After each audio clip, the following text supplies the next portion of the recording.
Now that I have most of the parts ready to go on the frame, I decided to start putting them together just so they don't get lost, because it's been more than 2 months now that everything is all over the place. And I started with the front suspension.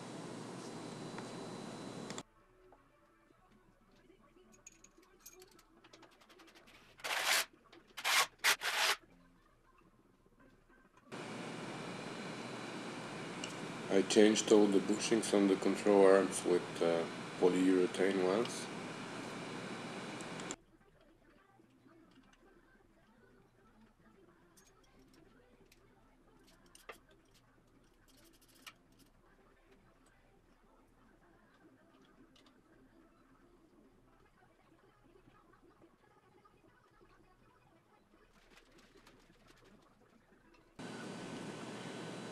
Brand new ball joint here.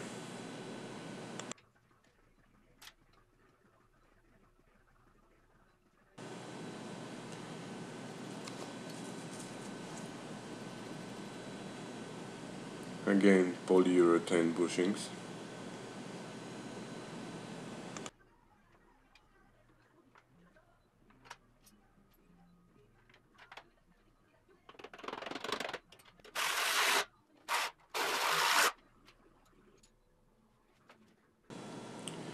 Of course, I changed all the bearings and bushings on the tronion, and then I installed the vertical link. I was planning to use a spring compressor that I built for another project in our shop, a TR6, but on the TR6 the spring can be compressed separately, installed on the car, and then the shock can go inside. But on the Spitfire the spring can be installed only if the shock is inside, so I can't use the same compressor, and this is where I realized that. As you may have noticed already, I'm too cheap and I don't want to spend money on something that I can build myself. So, as you can see here, I started building a spring compressor. First I had to make the hooks, and here I'm bending a thick sheet of steel to create the 4 hooks.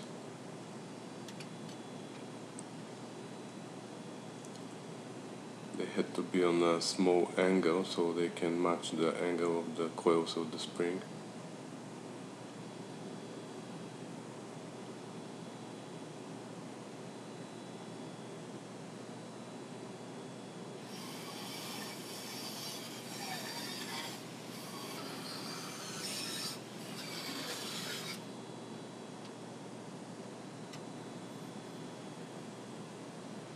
I cleaned the burr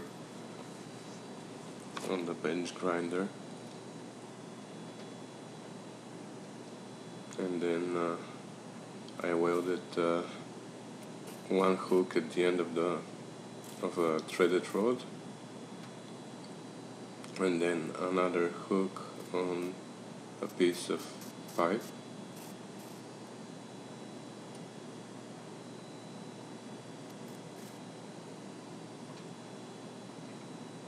Then I measured how long do I need to leave the threaded rod, and I cut 2 pieces.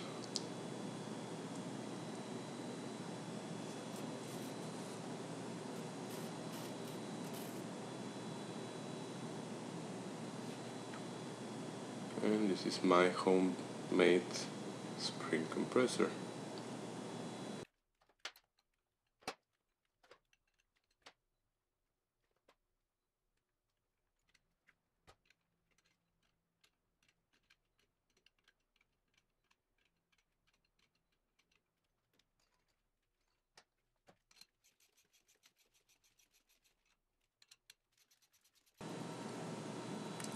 I was a little worried that the spring with the 2 rods on the side won't fit as one assembly in the opening of the wishbone, but actually I could open both of the wishbones up and down, and work very easily there.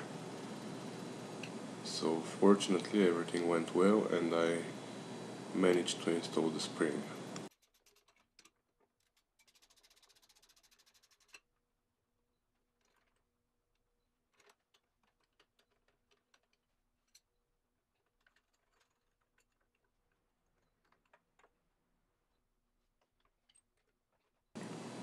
Then I mounted the bottom of the shock to the lower wishbone.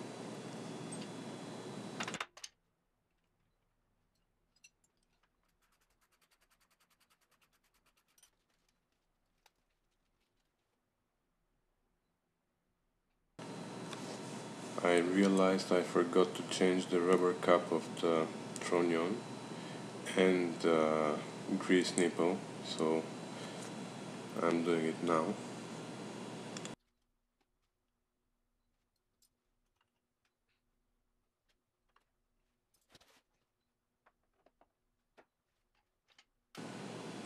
And I assembled the ball joint again.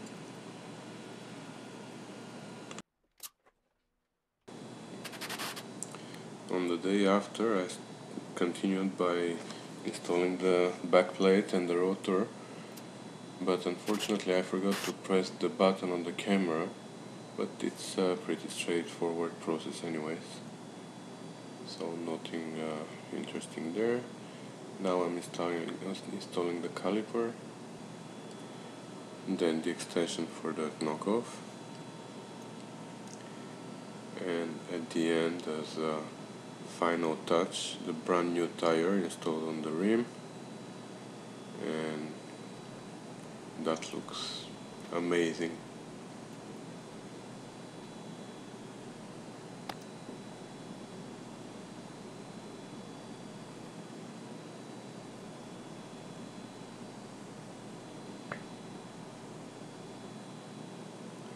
And then I repeated the whole process on the other side, but much faster because I already had the know-how.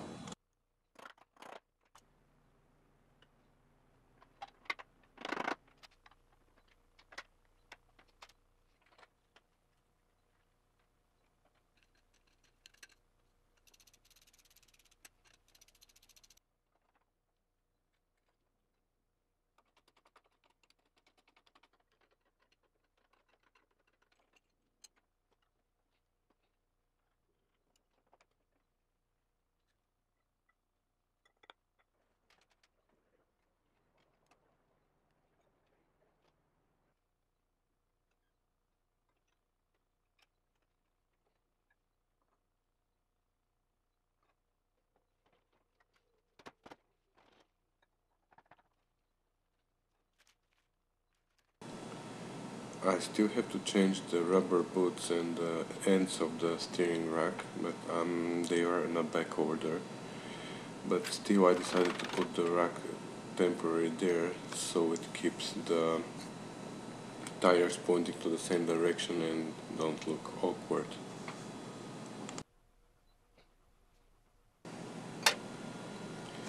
And at the end I installed the sway bar. I was gonna start with the rear suspension too, but it appears that I have some bushings for the differential on back order too, and the differential is the first part to go there, so I couldn't, and I decided to put the engine on the frame.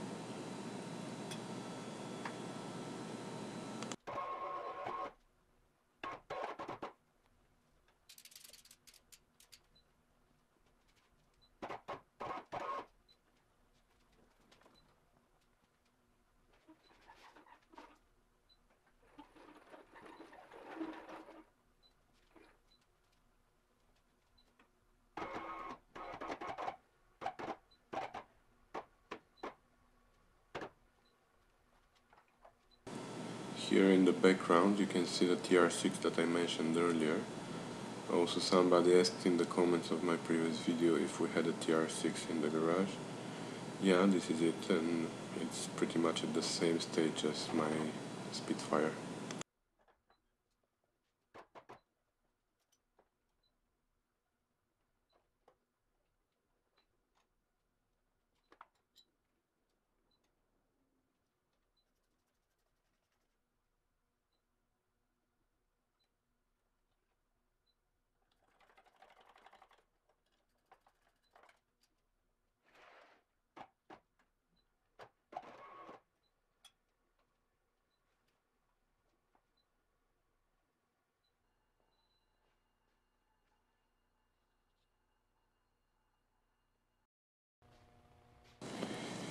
When I started installing the brake lines, I noticed that the flaring on the rear brake lines is really bad.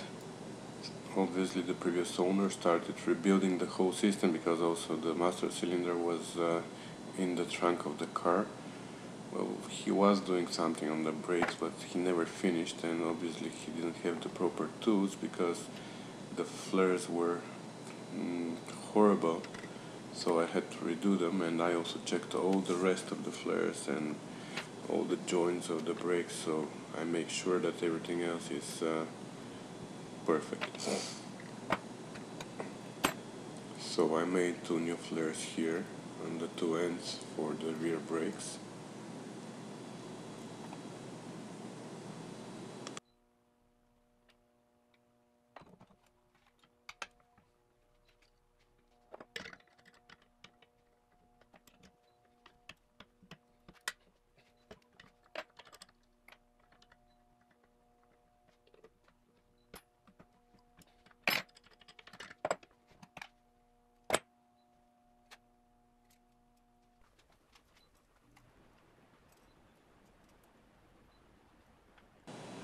So after I checked all the rest of the flares and joints, and I made sure that they are safe, I installed the brake lines on the frame.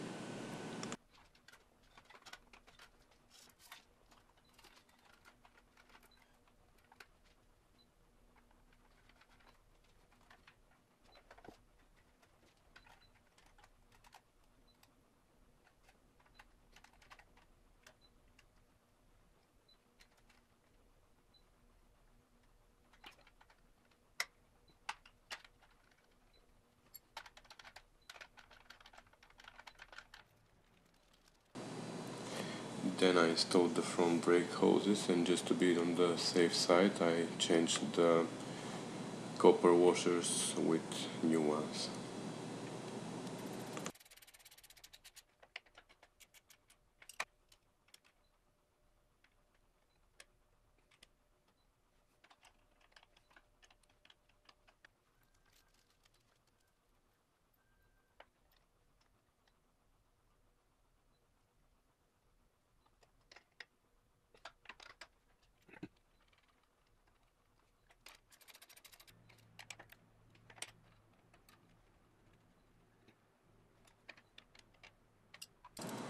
The alternator is still very wobbly because it wasn't mounted permanently there.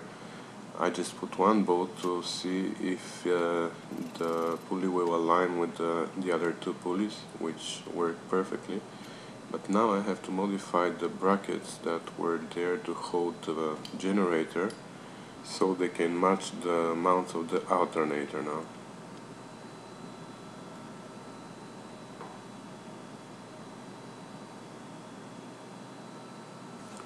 So I had an idea, and I assumed that this was gonna take me about half an hour, but obviously my calculations were wrong because the issues started appearing one after the other, and you will see now that it wasn't that easy. So I put the first bracket in place. I put this bolt to keep it aligned and tighten the other 2. Then I remove this one and I put the second bracket. I put the bolt again. I mounted the front mount of the alternator, and now my idea was to make a small bushing from the bracket to the alternator, and this worked perfectly, but I didn't realize that the hole was too small. So I decided to drill a bigger hole, but the distributor was on my way, so I had to remove the distributor first before I drilled the hole.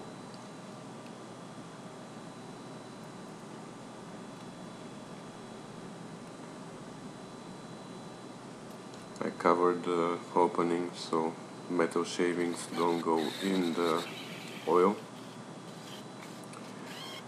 I managed to drill the hole, and now everything was supposed to be okay. The bolt went through, but the next issue is You'll see now, hold on. Yep, the nut doesn't fit there.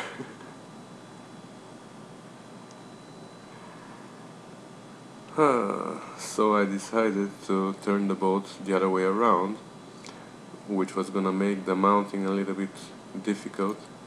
That's why I decided to mount the two bolts first on the alternator, and then both of them at the same time were gonna go on the engine, which worked. A little bit awkward, but worked. And then I assumed that this time everything was okay, but the other issue appeared. Now the alternator was hitting the bracket and it wasn't going all the way in. So again I had to remove everything and trim the small bracket a little bit so it fits the alternator. So yeah, this bracket I took it out and I trimmed it a little bit like that, and I painted it again. Then I mounted it again. I mounted the alternator again.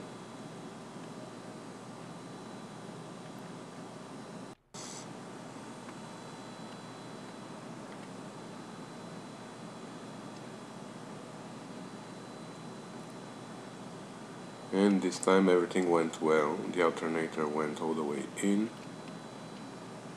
So the only thing remaining was to put the distributor in place. So that's it guys for that video, and I'll see you in my next one. Bye.